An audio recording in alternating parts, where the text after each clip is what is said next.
मारो इसे और मारो इसे, ये इसी लायक है। अरे मारो यार। सरपंच जी, कालिया को चोरी करते हुए हम सब ने रंगे हाथ पकड़ा है। अब इसे गांव से बाहर निकाल देने में ही हम सबकी भलाई है। तो देर किस बात की है, अभी इसे धक्के मार के इस गांव के बाहर का रास्ता दिखा दो। अरे सरपंच जी, ऐसा मत करिए, मुझे एक मौका और दीजिए, मैं दोबारा कभी चोरी नहीं करूंगा। लेकिन गांव वाले उसकी एक नहीं सुनते और उसे मार मार के गांव की सीमा के बाहर निकाल देते हैं। अरे मेरी कमर दर्द के मारे मेरी जान निकली जा रही है। कमबख्तों ने जम के धुलाई की है मेरी। अरे भगवान करे इनके गांव में भूचाल आ जाए, धरती फट जाए और सब गांव वाले उसमें समा जाए। चलते चलते कालिया जंगल में पहुंच जाता है। उसे वहां एक प्रयोगशाला दिखाई देती है। अरे इस जंगल में ये अजीब सा दिखने वाला घर किसने बनाया है, चल कर देखना पड़ेगा। कालिया प्रयोगशाला के पास चला जाता है। दो वैज्ञानिक प्रयोगशाला में बातें कर रहे होते हैं। बधाई हो डॉक्टर चमन, आखिरकार हम दोनों ने मिलकर एक ऐसी घड़ी का आविष्कार कर लिया है जिसे पहनकर कोई भी इंसान गायब हो सकता है। हाँ हाँ, तुमने बिल्कुल सही कहा डॉक्टर जर्माटो। अब कल सुबह ही हम इस जंगल से निकल जाएंगे, लेकिन उससे पहले आज रात के खाने का बंदोबस्त करते हैं। हाँ हाँ, मुझे तो बड़ी जोरों से भूख लगी है, चलो चलते हैं। दोनों वैज्ञानिक वहाँ से चले जाते हैं। उनके जाते ही कालिया प्रयोगशाला में दाखिल होता है। अच्छा तो ये बात है। कालिया बड़े से कांच के अंदर रखी घड़ी को बाहर निकाल लेता है और अपनी कलाई पर बांध लेता है। फिर घड़ी में लगा बटन दबा देता है। कालिया को एक जोरदार झटका लगता है। कालिया अपने आप को आईने में देखता है तो उसका पूरा शरीर पूरी तरह से गायब हो चुका होता है। अब तो जो चाहे वो कर सकता हूँ। सबसे पहले मैं उन सभी को सबक सिखाऊंगा। गांव वालों, मैं आ रहा हूँ। कालिया गांव की ओर चल पड़ता है। थोड़ी देर के बाद दोनों वैज्ञानिक वहां आते हैं। अरे ये क्या, लगता है कोई हमारी घड़ी चुरा कर ले गया है। ये देखो पैरों के निशान। अब क्या होगा, अगर वो घड़ी किसी गलत हाथों में पड़ गई तो अनर्थ हो जाएगा।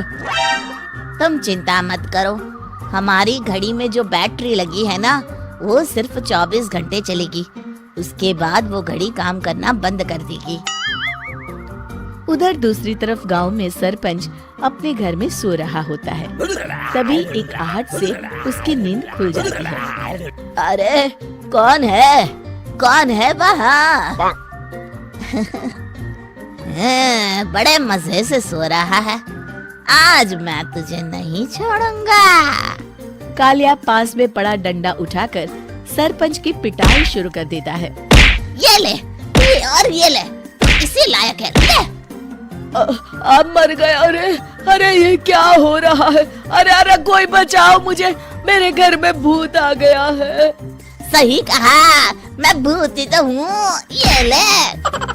अरे भूत जी, मैंने आपका क्या बिगाड़ा है, मुझे छोड़ दीजिए।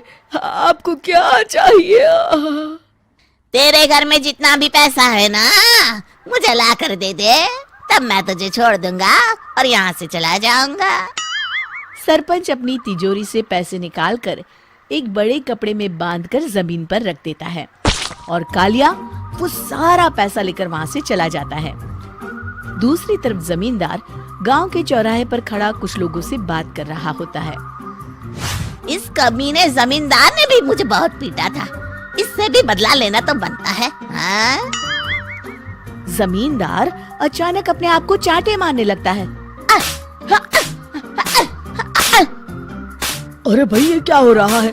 जमींदार साहब अब ठीक तो है ना? अरे मुझे नहीं पता भाई।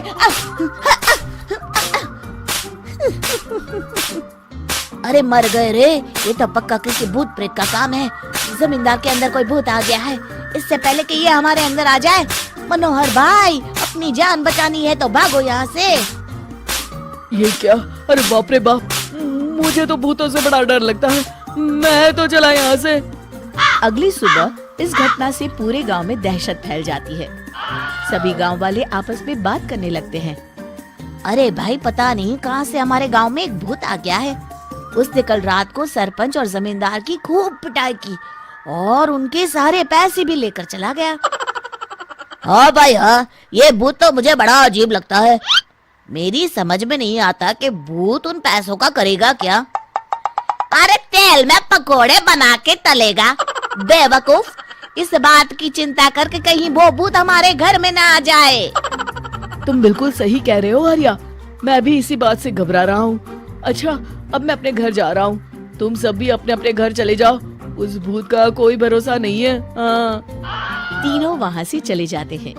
दूसरी तरफ कालिया सारे पैसों को एक खंडर में छुपा देता है। इतने सारे रुपए तो मैंने अपनी पूरी जिंदगी में एक साथ कभी नहीं देखे। इस तरह कुछ दिनों में मैं अमीर बन जाऊंगा। आज मैं उस मोटे बब्बन को अपना शिकार बनाऊंगा। सुना है दहेज में बहुत सारे पैसे और गहने मिले हैं उसे। रात होते ही कालिया बब्बन के घर में घुस जाता है। हाँ, मिल गई तिजोरी। अब जल्दी से इसे खोलकर सारे पैसे निकाल लेता हूँ। अरे खुल जा, खुल जा। खुल गई। कालिया पैसे थैले में भर ही रहा था कि तभी बब्बन उसके बगल में आकर खड़ा हो जाता है। भाई क्या कर रहा है हाँ? अरे हट।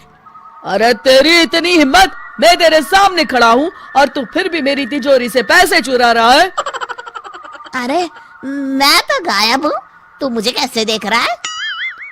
कालिया अपनी घड़ी को देखता है। अरे इसे क्या हो गया है? हाय, लगता है बैटरी खत्म हो गई। अच्छा, तो आज मैं तेरी बैटरी अच्छे से चार्ज कर देता हूँ। अरे भाग्यवान, जरा मेरा डंडा तो लाना।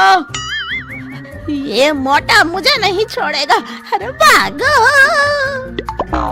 कालिया भागकर घर के बाहर जाता है। बाहर सभी गांव वाले हाथ में डंडा लिए खड़े होते हैं। अच्छा, तो तू वो भूत है। मुझे माफ कर दीजिए सरपंच जी, मैं आपके और जमींदार जी के सारे पैसे लौटा दूंगा और आज ही हमेशा के लिए ये गांव छोड़कर चला जाऊंगा। शिक्षा, बुराई ज्यादा दिन की मेहमान नहीं होती, एक दिन उसका अंत हो ही जाता है।